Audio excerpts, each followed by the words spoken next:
সন্ন্যাস নিয়ে তোমার কাছে যদি রয়ে যায়, তাহলে জীবকে উদ্ধার করবো কি করে? যে নবদ্বীপ বাসী না এলে আমাকে দর্শন করে সবাই বৈষ্ণব হয়ে গেল, আর বাকি শ্রীক্ষেত্র, পুরীধাম, তারপরে বৃন্দাবন, সেই এগুলোকে সবাইকে কিভাবে এক দর্শন করাবো? দেখুন গৌর সুন্দর ভগবান হেসে বললেন, এক কাজ করো, আমাদের প্রতিমূর্তি সেবা করো। গৌর সুন্দর ভগবান যখন আছেন সেই মুহূর্তে গৌর সুন্দর ভগবান বললেন গৌরীদাস পণ্ডিতকে, আমাদের মতো দুজন বিগ্রহ তৈরি করো। কিসের বিগ্রহ? না কাষ্ঠের বিগ্রহ। তখন গৌরীদাস পণ্ডিত বলছেন, আচ্ছা ওই প্রতিমূর্তি কি তিনি প্রাণ আছে? গৌর সুন্দর ভগবানকে গৌরীদাস পণ্ডিত বলছেন, ওই প্রতিমূর্তি কি প্রাণ আছে? গৌর হরি বলছেন, হ্যাঁ আছে। সে কি আসনে পীড়িত হয়ে বসবে? বিগ্রহ কখনো বসে? ভগবান কৃষ্ণের মূর্তি এরকম কোড়বান্ডা হয়ে পুষা আছে, এরপরই কোথাও দর্শন হয়েছে? শ্রীক্ষেত্র পুরীধামে যাওয়া হয়নি? শ্রীক্ষেত্র পুরীধামে সেই টোটা গোপীনাথ এইভাবে কোড়বান্ডা হয়ে বসে আসনে আছেন। উপরে কত সুন্দর ফুলের চূড়া, যেমন বরের টুকুর হয় না, বরের যে টুকুর হয় সেরকম টুকুরের মতন দেখতে, ফুলের বেড়ি করে খুব হাইট করে একটা মানে চূড়া টাইপের করে করা হয়, সাজানো হয় খুব সুন্দর। ওইখানে কোনোদিন ছবি কোনো ফোনের মধ্যে দেখতে পাবে না। আর ওর সিলিংয়ের উপরে সে যে টোটা গোপীনাথের যে ঘর আছে, মন্দির আছে, মন্দিরের যে ছাদ আছে, সিলিংয়ে যত রকমের ভগবান কৃষ্ণ যত লীলা রাসলীলা করেছিল, সব রাসলীলার সব কথা উপরে ছবি প্রতিমূর্তি করা আছে, খুব সুন্দর। ওই জায়গায় বিগ্রহ কোনো ফোনের মধ্যে পাবে না, শত চেষ্টা করলেও পাবে না, ওখানে ফোন নিষিদ্ধ আছে। তাই জন্য সেই গৌরীদাস পণ্ডিত গৌর সুন্দর ভগবানকে বললেন যে, তুমি বলছো তোমার মতন স্বরূপ বিগ্রহ তৈরি করতে, তার মধ্যে কি প্রাণ আছে? আচ্ছা এখন গৌর হরি বলছে যে হ্যাঁ প্রাণ আছে। আচ্ছা বিগ্রহের মধ্যে তো প্রাণ থাকে, অনেক জায়গায় বিগ্রহে হাতে ঘড়ি করে দিলে, একটা ঘড়ি আছে, যদি যার প্রাণ থাকবে সে ঘড়িটা চলবে, যার প্রাণ নেই চলবে না। কারো ছাতির মধ্যে কোনো বিগ্রহের ছাতির মধ্যে ঠেকিয়ে দিলে সে ঘড়িটা চলা শুরু করেছে। তাহলে আমি জানলাম হয়তো বিগ্রহের মধ্যে প্রাণ আছে। আচ্ছা বিগ্রহ কি কোড়মন্ডা খেয়ে বসে সেবা করবে? গৌর হরি বলছেন, হ্যাঁ সে বসে সেবা করবে, হাত দিয়ে তিনি সেবা করবে, সবকিছু জিজ্ঞাসা করে নিয়েছে। মানে ভগবানের কৃষ্ণের ভক্ত খুব সিংহাসনে এইসব বিগ্রহের জন্য, গোবিন্দ সেবার জন্য লাগবে, আর কোনো কাজ নয়। তাই জন্য সেই নিম কাঠ নিতে চলে গেল নবদ্বীপে। সেখান থেকে এসে কি করলেন, বিগ্রহ তৈরি করো, তোমরা অভিশালে নিশ্চয় পূর্ণ হবে। গৌরীদাস চোখের জল বুঝলো, লোক পাঠিয়ে দিল নবদ্বীপে। এদিকে কি করলো, কিছুদিনের মধ্যে সেই বিগ্রহ তৈরি শুরু হয়ে গেল। কি আনন্দ, আনন্দের শেষ নেই। সেই বিগ্রহ আছে, যতদিন বিগ্রহ তৈরি হবে ততদিন আমার গৌর হরি থাকবে, নিতাই চাঁদ থাকবে। তাই জন্য এদিকে বিগ্রহ তৈরি হচ্ছে, আর এদিকে মহা সংকীর্তন সেই অম্বিকা কান্নায়। এই যখন বিগ্রহ তৈরি হয়ে গেল, এবারে বিগ্রহকে প্রাণ প্রতিষ্ঠা কে করবে? অদ্বৈত প্রভুকে ডেকে পাঠালো, বলছে অদ্বৈত তুমি এই নিতাই গৌরের যে বিগ্রহ, এই বিগ্রহের মধ্যে তুমি প্রাণ প্রতিষ্ঠা করো। অদ্বৈত প্রভু বললে, আমি এই বিগ্রহের প্রাণ প্রতিষ্ঠা করবো না, না আমি এই বিগ্রহের প্রাণ প্রতিষ্ঠা করতে পারবো না। তাই জন্য গৌর সুন্দর ভগবান কি করলো, তোমার যে সন্তান অচ্যুত, এই যে গোত্রের সঙ্গে সমস্যা হয়, কেউ কেউ বলে যে তোমার গোত্র কি, কেউ বলে অচ্যুতানন্দ। অচ্যুতানন্দ বলে এমন কোন পৃথিবীতে গোত্র নেই। অচ্যুতানন্দ বলতে কলিযুগের এই গৌর অদ্বৈত প্রভুর সন্তান অচ্যুতানন্দ। এই তুমি ভগবান কৃষ্ণের গোত্র হচ্ছে অচ্যুত গোত্র। তাহলে ভগবান কৃষ্ণের সঙ্গে গোত্রে গোত্রিত হতে চাও না, এই অদ্বৈত প্রভুর সন্তান নামের সঙ্গে তুমি গোত্র যোগ করতে চাও? তাই জন্য অচ্যুতানন্দ হলে তাহলে অদ্বৈত প্রভুর সন্তানের কথা বলা হচ্ছে, আর অচ্যুত গোত্র যদি তুমি বলতে চাও সেটা ভগবানের গোত্রে গোত্র। অচ্যুতানন্দ বলতে কোনো গোত্র নেই। তাই জন্য সেই অচ্যুতানন্দকে বললেন গৌর হরি, তুমি এই দুটো বিগ্রহের প্রাণ প্রতিষ্ঠা করে দাও। এই বলে অচ্যুতানন্দ তিনি কি করলেন, দশাক্ষরে তিনি গোপাল মন্ত্রে সেই প্রাণ প্রতিষ্ঠা করলেন। এই প্রাণ প্রতিষ্ঠা করার পর প্রভু বললেন, তবে এবার আমাদের 4 জনের খেতে দাও। 4 জন এখন বলছে, হ্যাঁ আমরা 2 ভাই আর এই বিগ্রহ 2 ভাই। এই বলতে সঙ্গে সঙ্গে বলছে, তাহলে তোমরা একটু বসো, আমি তাহলে তোমাদের জন্য সেবা আয়োজন করি। এই বলে আনন্দ ঘরে যত ভক্ত ছিল সবাইকে বলল, যাও যাও, আমার এই 4 জন বিগ্রহ সেবা করবে, তোমরা কিছু সবজি আনয়ন করো। এই বলে যত রকম পাচ্ছে সবজি নিয়ে এসেছেন। আমার গৌর সুন্দর ভগবানের সেবা তো হয়ে গেছে, কিন্তু এখানে আমার 4 জন বিগ্রহ সেবা করবে বলে গৌরীদাস পণ্ডিত নিজ হাতে আনন্দ বলে নানাদি ব্যঞ্জন তিনি রন্ধন করলেন। এই নানাদি ব্যঞ্জন যখন রন্ধন করলো, রন্ধন করাতে তার মধ্যে 2টো জিনিস যেন থাকে। গৌর সুন্দর ভগবান অতি প্রিয় নিজের সেবা করে তিনি কচু শাকের, কচু ওই যে কালো কালো যে কচু হয় না, সার কচু নাকি বলে, ওই সার কচুর তরকারি আর মোচার মোচার তরকারি, এই সার কচু ভাজা, হ্যাঁ একটু মূল আমলা টাইপের খুব পছন্দ করে। কারোর বাড়িতে যদি সম্ভব হয় একবার শুদ্ধ আকারে রন্ধন করে তুলসী পত্র দিয়ে মহামন্ত্র নাম করে যদি দীক্ষা মন্ত্র এই নিবেদন মন্ত্র যদি না পাও, তাহলে মহামন্ত্রের দ্বারা আমার বহু সুন্দর নিতাই চাঁদকে নিবেদন করবে শুদ্ধ পাত্রের মধ্যে প্রস্তুত করে। আমার নিতাই গৌরের অতি প্রিয় মোচার ঘন্ট, হ্যাঁ গৌরহরির এত প্রিয়। তখন করার সময় যখন গৌরহরি যখন ছিলেন, তখন করার সময় যার বাড়িতে মোচা ব্যাগে দিতেই হবে শিগার মধ্যে। যেমন আমার গুরুদেব সুদান, গুরুদেব যেখানে যাবে, তোর বাড়ির একটা মশা নেই, তোর বাড়ির একটা কোনো ফল পর গাছ দেখলেই বলবে যে ওই ফল দিলে সেই মন্ত্রের দ্বারা তোর সংকল্পিত হবে, এমন করে বলবে। হ্যাঁ সেই গুরুদেব আমার সেই মোচাটা খুব পছন্দ করে।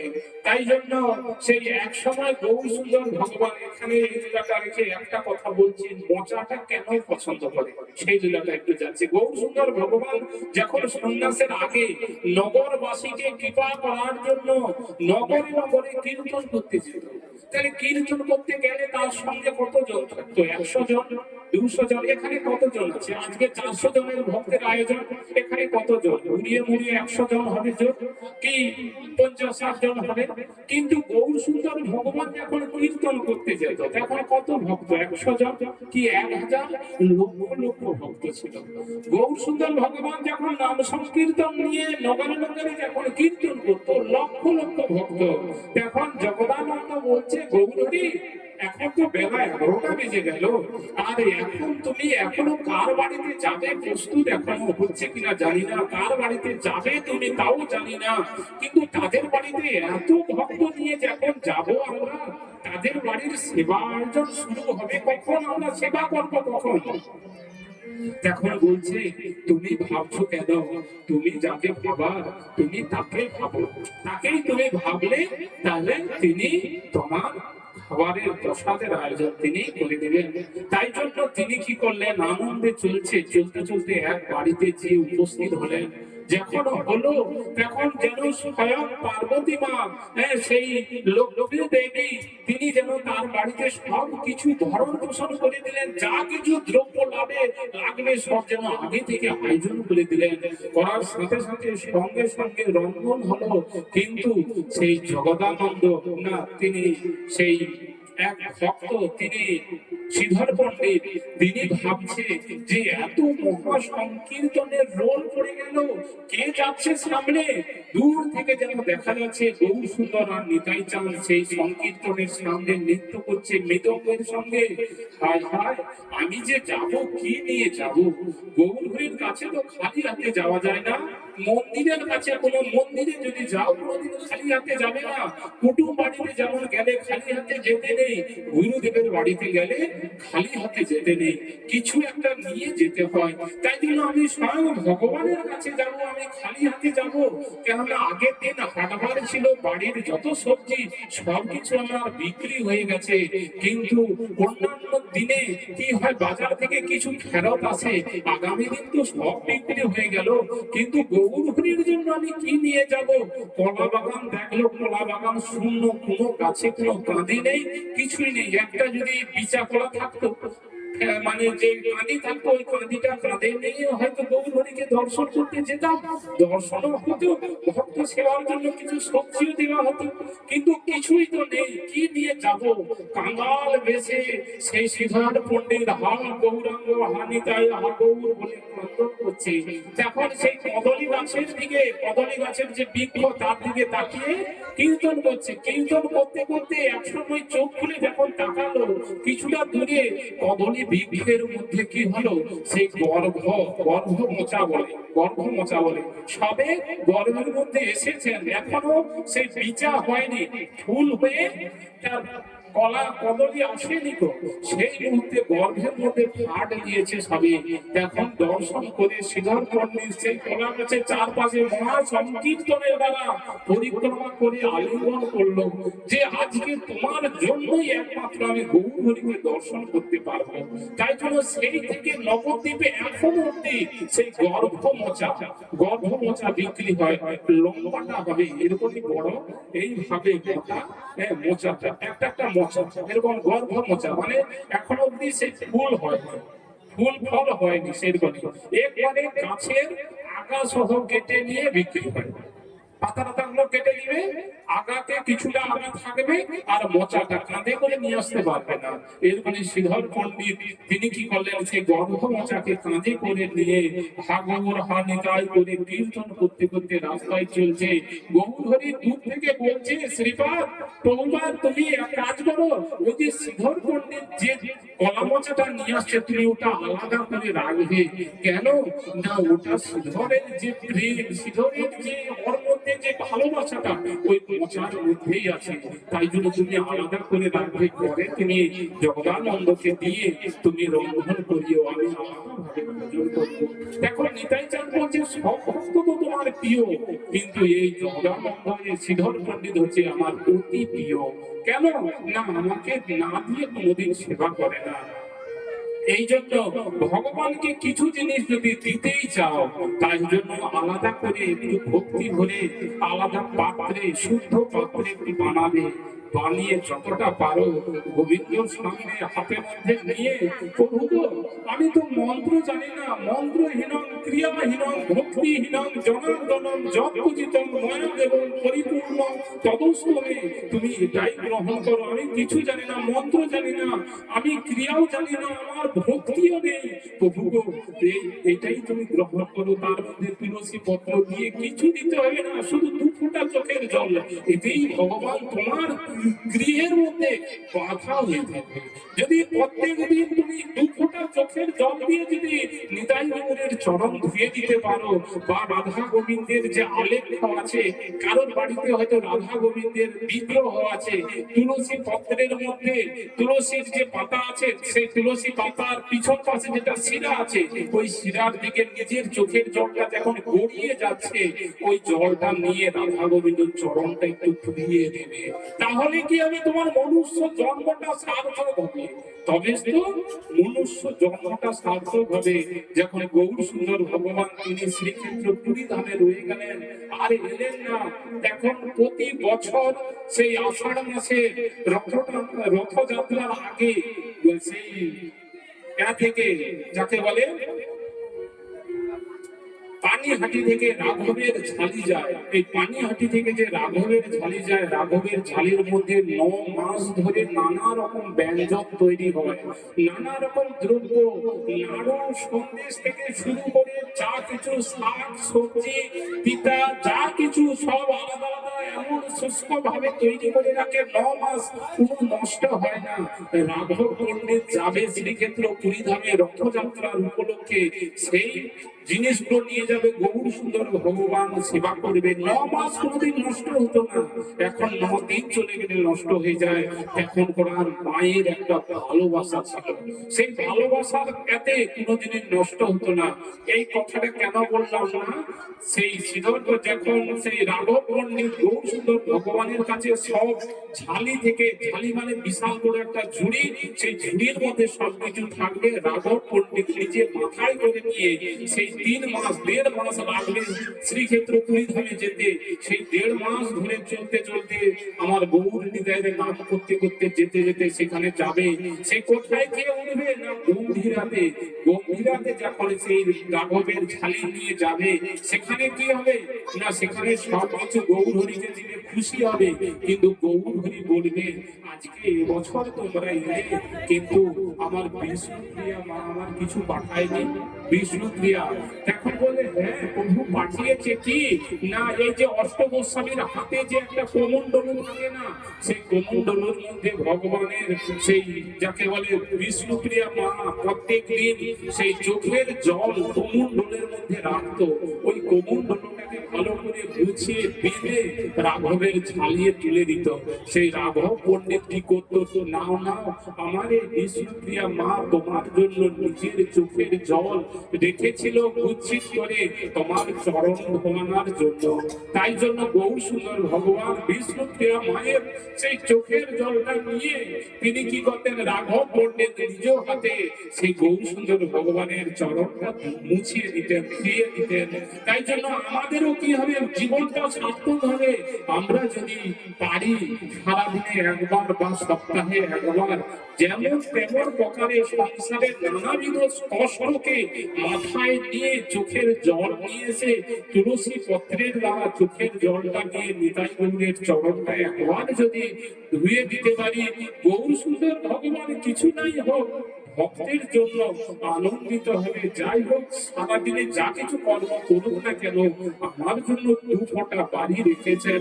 গৌর সুন্দর ভগবান বলেছেন পৃথিবীতে আমি কিছু চাই না সংসারে তোমাকে যা কিছু দিয়েছি তোমার সন্তান বিষয় সম্পত্তি ঘর বাড়ি সব তোমার শুধু বিনা পয়সায় যে চোখের জল সংসারে তোমার লাগে না ওই চোখের জলটা আমায় শুধু দিও তাতেই আমি তোমাকে সারা জীবন সুখে রেখে দেবো। শ্রীগুরু নিতাই এত কথা বলতে বলতে আমার সেই গৌরীদাস পণ্ডিতের কত সুন্দর সব ব্যঞ্জন নামা দিয়ে ব্যঞ্জন খুব সুন্দর করে রন্ধন করেছে। হ্যাঁ এই রন্ধন করাতে এখন বললেন যে প্রভু বললেন তবে এবার আমাদের 4 জন খেতে দাও। 4 জন হ্যাঁ আমরা 2 ভাই আর এই 2 বিগ্রহ 4 জনের জায়গা করো।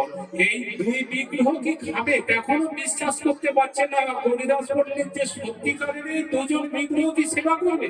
বলছে হ্যাঁ হ্যাঁ এই 2 জন বিগ্রহ সেবা করবে নিশ্চয়ই না হলে তুমি বিশ্বাস করবে কি করে। পরম আনন্দে প্রচুর রন্ধন করলেন করার পর তিনি কি করলেন সেই 4 জনের আসন পেতেছে। কে বিগ্রহ আর কে যে স্বরূপ কোনো তার তারতম্য বুঝতে পারছে না। প্রভু এখন কি করলেন 4 জনের যখন সেই গৌরীদাস পণ্ডিত আসন করলেন আসন করাতে 4 জন বসে গেছেন। 4 জনকে আনন্দ ভরে কেন এই যে ভক্ত সেবা আগে বৈষ্ণব সেবা আগে কেন দিতে বলে। বৈষ্ণব ভগবান কখন সেবা করে ভগবান কখন সেবা করে আমরা কি জানি। ভগবান কখন সেবা করে জানি না আমরা।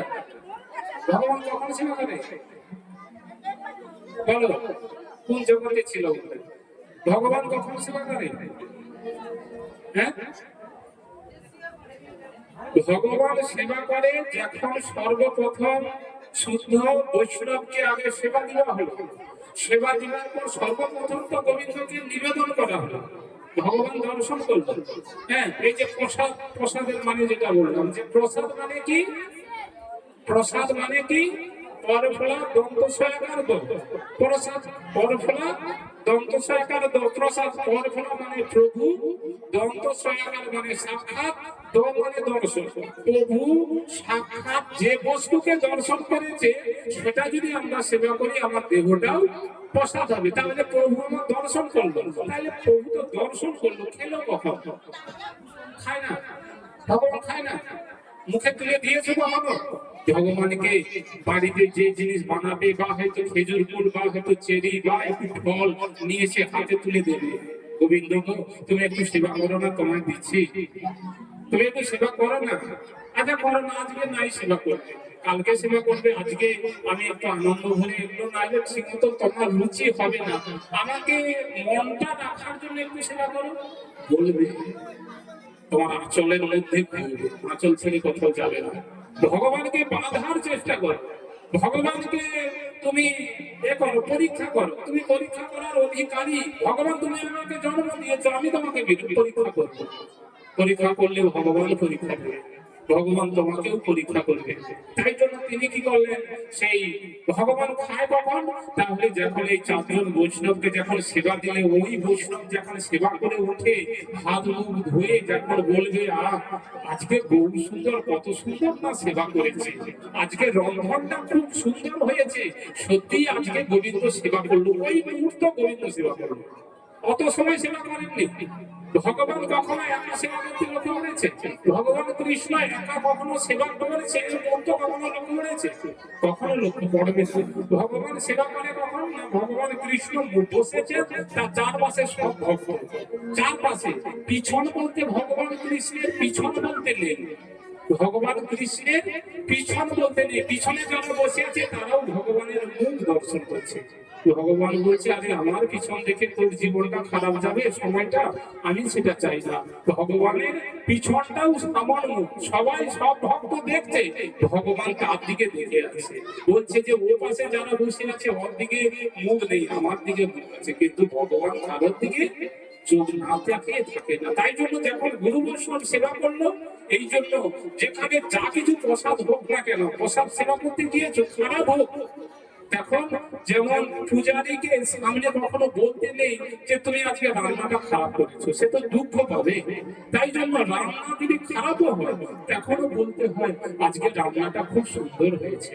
হ্যাঁ, এখন সেই সময় ভক্ত ভগবান যখন সেবা করলো সেই মুহূর্তে ও ভগবান ভক্ত সেবা করে শান্তি পেয়েছে, তাহলে আমি গ্রহণ করি, এখনই সেবা করলো। ভগবান ওই মুহূর্তে সেবা করে, নিজে সেবা করে, না হলে সে সর্বপ্রথম দর্শন করে।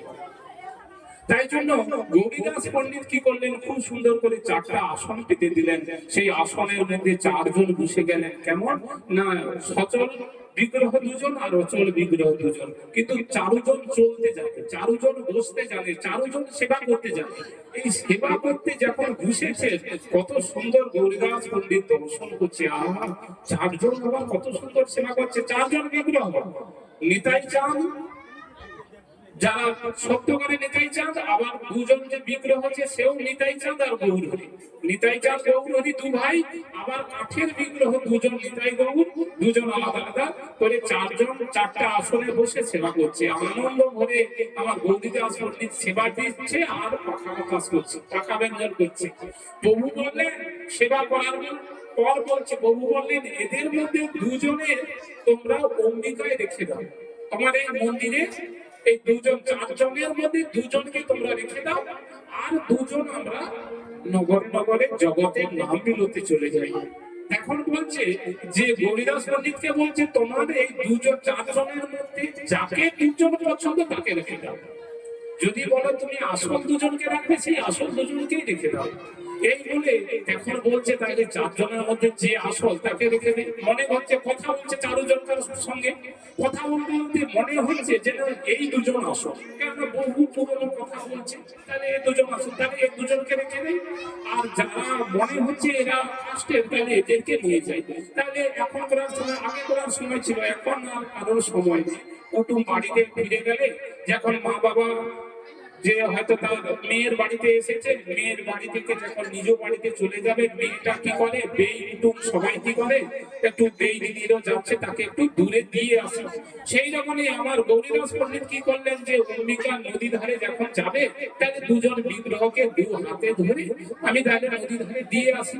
এই বলে দুজন বিগ্রহ ঘরে আছে, আসল দুজন বিগ্রহ ঘরে আছে, আর কাষ্টের বিগ্রহ দুজনকে মনে করে তাদেরকে কথা বলতে বলতে নদী ধারে নিয়েছে। তারা দুজন কিন্তু চারজনই কথা বলছে, কোন রকম দুজার এ নেই যে কোন দুজন আসল কোন দুজন নকল, এমন ভাবে গৌরহরি সাজিয়েছেন। এবারে কি করেছে না, এই দুজনকে নিয়ে কথা বলতে বলতে যাচ্ছে, যেতে যেতে মনে হচ্ছে যেন এই দুজনই আসল বিগ্রহ, আর যে দুজন আছে ও দুজন বোধহয় নকল বিগ্রহ। না না, এ দুজনকে ছাড়া যাবে না, তোমাদের দু ভাইকে ছাড়া যাবে না। আবার মন্দিরে নিয়ে গেল, সেই মন্দিরে গিয়ে যে দুজন বিগ্রহ মন্দিরে বসেছিলেন সেই দুজনকে হাতে নিয়ে এ দুজন বিগ্রহকে মন্দিরে বসিয়ে এ দুজন বিগ্রহের সঙ্গে আবার কথা বলতে উঠতে চাচ্ছি। এই করতে করতে একবার নয়, দুবার নয়, 5 বার নয়, 10 বার নয়, 15 বার নয়, 23 বার, 23 বার এইভাবে যাচ্ছে আর আসছে, ঘামে স্নান হয়ে যাচ্ছে। না না, আমি কেন কেন 23 বার করলো? কারণ হচ্ছে আমার আমার ভগবানকে আমি ছাড়বো না, আমার ভগবানকে, আমার নিতাই গৌরকে আমি ছাড়বো না। আমি কেন ছেড়ে দেবো? যদি ছেড়ে দেই, ছেড়ে দিলে সোনার গৌর আর তো পাবো না। তাই জন্য আমি ছাড়বো না। এই বলে আপন ঘরে মানে প্রাণপণ ধরে যেমন পারে হোক বিচার করে দেখছি যে এরাই দুজন। এই করতে করতে 23 বার যখন হয়ে গেল, তখন যে বিগ্রহকে মনে করছে এই মন্দিরে থাক, সেই বিগ্রহ গৌরীদাস পণ্ডিতের হাতে ধরে বলছে, গৌরীদাস তুমি এমন করো না, যেই বিগ্রহ রাখো না কেন, ওরাই থাকবে, মনে করবে আমরাই আছি। তুমি যখন চাইবে, যা কিছু প্রয়োজন তুমি এই বিগ্রহের কাছে চাইবে, তুমি পেয়ে যাবে, তোমার কোনো অসুবিধা হবে না। তাই জন্য তিনি বহু ক্রন্দন করলেন সেই মুহূর্তে, তুমি যেও না কোনো মুহূর্তে, তুমি যেন সব সময় দিবা ঋষি তোমাকে যেন পাই। এই বলে আকুল ভরে এইভাবে যদি আমরা নিতাই গৌরকে আজই বাড়িতে গিয়ে যদি তুমি কিছু না কিছু অনুভব পাবেই, বাড়িতে গিয়ে আকুল ভরে বলবে, হে নিতাই গৌর, তোমায় কি কোনোদিন পাবো না, এ জন্মে পাবো না। আকুল হলে যেমন করে হোক, রাত্রে ঘুমানোর আগে সবাই ঘুমিয়ে যাবে, তুমি মন্দিরে বসে আড়ালে একটু নিতাই গৌরকে কিছু কথা বলো, কিছু যে কোনো কথা, মানে যে কোনো কথা বলবে, শুদ্ধ বসনে যে একটু বলবে, দেখবে কিছু একটা অনুভব হবেই। ভগবান সর্বত্র আছে, ভগবান এখানে আছে, ভগবান এখানে আছে বলে তাই জন্য আমরা এত কথার মধ্যে আছি। ভগবান সর্বত্র আছে বলে আমরা সমানভাবে দাঁড়িয়ে থাকতে পারছি, ভগবান আছে বলে নিঃশ্বাস প্রশ্বাস নিতে পারছি। বিশ্বাস যদি আমি করি, তাহলে বিশ্বাসে মিলাই বস্তু তর্কে বলব। কেউ যদি বলে ও বাবাজি বলে গেল কি আজকে অনুভব হবে, ওটা কি হয়? তর্কে বহুদূর, কোনোদিন পাবে না। আর তুমি যদি তর্ককে ছেড়ে দিয়ে বিশ্বাস করে তুমি যদি কিছু মনে করো, অনুভব পাবেই। ভগবান অনুভব করানোর জন্য ভগবান সতত সব জায়গায় বিরাজমান, যে আমি আছি, তুমি অনুভব করো, তোমাকে আমি সে প্রকাশ আমি দেব। তুমি অনুভব করো, কায় কাতরে আকুল হয়ে ক্রন্দন করতে করতে আসলে বসে গেছো। হে নিতাই গৌর, এই যে চোখের বাড়িটা বয়ে যাচ্ছে, আমি আমার হাত দিয়ে মুছতে পারবো না। হে নিতাই চাঁদ, তুমি এসে আমার চোখের বাড়িটা মুছিয়ে দাও। তুমি যদি না মুছিয়ে দাও, আমি মুছবো না, সারা রাত দরকার ওখানেই কেটে যাবে, তাতে কোনো অসুবিধা নেই, তোমার উন্নতি হবে, অবনতি হবে না। তাই জন্য এইভাবে নিতাই গৌরকে আকুতি মন ভরে বহু কথা বললেন। সেই বলাতে বহু সুন্দর ভগবান বললেন, গৌরীদাস এবারে আমার দুজনকে ছাড়ো, জগতে যে তোমার মতো অনেক কাঙ্গাল আছে, সবাইকে যে উদ্ধার করতে হবে, যদি না উদ্ধার করি তাহলে তো হবে না। তাই জন্য সেই গৌরীদাস পণ্ডিতকে প্রতিশ্রুতি দিয়ে ওখানে দুজন রইলেন। আর দুজনকে যখন ছাড়তে এলেন, অম্বিকা কাল্লা নদী ধারে আকুল হয়ে ক্রন্দন করছে, প্রভু যখন চাইবো তুমি একটু দেখো এসো। এই বলে অম্বিকা কাল্লা নদীর মধ্যে আমার বহু সুন্দর ভগবান নিতাই চাঁদকে নৌকার মধ্যে বসিয়ে দিলেন। বসিয়ে দেওয়ার পর সেই দুজন চলে গেল। আর আগুন ধরে এই দুই বিগ্রহের সেদিন থেকে এই অনুষ্ঠান চলছে চৈত্র মাসের। প্রতি চৈত্র মাসে, এই যে চৈত্র মাসের মধ্যে আমরা বসেছি, এই চৈত্র মাসের 1 তারিখ, 2 তারিখ, 3 তারিখ, 3 বছর অন্তর ওই অম্বিকা কাল্লায় অনুষ্ঠান হয়। এই লীলাটার মধ্যে ছিলাম, একদিন মনে হয়েছিল আমি একটু ওই জায়গাটা দর্শন করতে যাই। তাই জন্য এই মাসের, এই চৈত্র মাসের 2 তারিখে আমি গিয়েছিলাম। ওখানে দর্শন মানে এমন সুন্দর আর কি, সবকিছু পরিবেশ সবাইকার। সেখানে মহান্তের বাড়িতে যখন আমি গেলাম, শ্রী শ্রী প্রভুপাদ, সেই কবিরলাল গোস্বামী বাবা মহারাজ, তিনার বাড়িতে যেমন গেলাম, যখন সে তার কত আনন্দ। তোমরা এসেছিস, তোমরা কোথা থেকে এসেছিস? না, মেদিনীপুর থেকে। আমার গুরুদেব পাঠিয়েছিল কিছু ভিক্ষা করে কিছু দ্রব্য রেখেছিলেন, আমাকে গুরুদেব আদেশ করেছিল, যাও তুমি নিতাই গৌরের জন্য আমি কিছু ভিক্ষা করেছি, ওটা পৌঁছে দিয়ে আসো। তাই জন্য আমি গিয়েছিলাম। গুরুদেবের ইচ্ছায়, আমার ইচ্ছায় নয়, গুরুদেব পাঠিয়েছিল, এত শিষ্য ছিল। গুরুদেব আমাকে বললো, যাও তুমি এই ভিক্ষাটা নিয়ে যাও। এই বলে গুরুদেবের আশা পূরণ করার জন্য আমি গিয়েছিলাম। সেখানে যে কি আনন্দ, আনন্দের সীমা নেই। সেখানে গিয়ে শুধু আমি মনে মনে চাইছিলাম যে ওখানে গিয়ে একটু যদি এই আজকের যে লীলাটা হচ্ছে, এই লীলাটা যদি একটু হতো ভালো হতো। আমি মনে মনে একটা যে মুখেও প্রকাশ করিনি, মনে মনে ভাবছিলাম যে সেখানে অনেকটা দূরে বিশাল বড় মাঠ আছে। হ্যাঁ, সেইখানে যেখানে গৌরসুন্দর ভগবান এসে ইমলি তলায় বসেছিলেন, সেই বৃক্ষটা মানে তেঁতুল বৃক্ষটা এখনো আছে, বিশাল বড়। মানে কম করে আপাতত 4 জন এইভাবে আঁকুড় করলে আঁকুড় পাবে। বিশাল, আরো বড় তো কম হয় না। এইভাবে 4-5 জন আঁকুড় করলে যথেষ্ট একটা গাছের পরিমাণ হবে।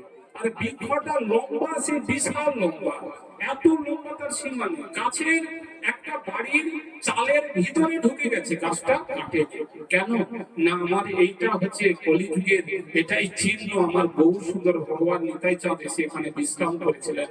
বেদি আছে সেখানে, যে এসে বিশ্রাম করেছিলেন, গৌরীর চরণ চিহ্ন এখনো আছে। সেই জায়গায় ছোট্ট করে একটা বেদি করা আছে, মন্দির আছে। ওরই পাশের বিশাল বড় মাঠ আছে, ওখানে ওই নিতাই গৌরের বিগ্রহের অনুষ্ঠান হয়।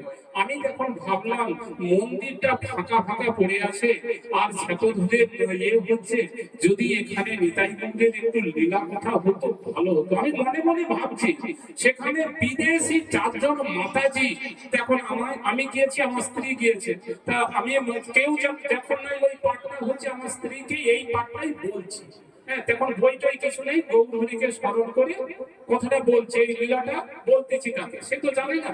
তাই জন্য 4 জন বিদেশি মা, তারা ইংলিশে কথা বলছে, আমি বুঝতে পারছি না। বলছে, প্রভু আপনার কথা একটু স্মরণ করতে চাই, আপনি কি হিন্দি বলতে পারবেন? বলে, না আমি হিন্দি, আমার পড়াশোনা নেই, হিন্দি বলতে পারবো না। সেখানে একজন টোটোওয়ালাকে ধরে নিয়ে আসছে, বলছে তুমি কি হিন্দি বলতে পারবে? হ্যাঁ, হিন্দি ইংরাজি বললে তাহলে বাংলাটা তুমি বুঝে আমাদেরকে ইংরাজি বললেও আমরা বুঝতে পারবো। তাই জন্য সে বলছে, হ্যাঁ আমি বলতে পারবো। এই বলে আমি তাকে বলছি, তিনারা সেই মাতাজিকে বলছে। দেখো মনের কথা, আমি তো গৌরহরিকেও বলিনি, আমি তো কাউকে মাইক্রোফোনের দ্বারাও বলিনি, তাহলে গৌরহরির ইচ্ছা কেমন দেখো, এখানে ওই লীলাটাই হোক। এই বলে গুরু বন্দনা, বৈষ্ণব বন্দনা করে, মঙ্গলাচরণ করে তাদের সামনে বসে গেলাম। যারা বলছে গৌরহরি যেন আমার বদন থেকে পালাচ্ছে, তারা কত আনন্দিত হচ্ছে। বিদেশিরা, বিদেশিরা নিতাই গৌরকে চিনল। দুর্ভাগা জীবন আমাদের, দেখো আমরাই নিতাই গৌরকে চিনলাম না। তারা কত আনন্দিত হলো। তারা বলছে আমাদের ট্রেন আছে, 12টায় ট্রেন। হ্যাঁ, আমি বলছি তো টাইম লাগবে। বলে কি বাবা তুমি বলো টাইম লাগবে, 12টায় নাই হোক, আমরা তো এখানে থেকেই যাবো। হ্যাঁ, এই বলে মোটামুটি 12:45 শেষ হলো, সঙ্গে সঙ্গে টোটো নিয়ে তারা ট্রেন আশা করি ধরতে পারবে। তাই জন্য এইভাবে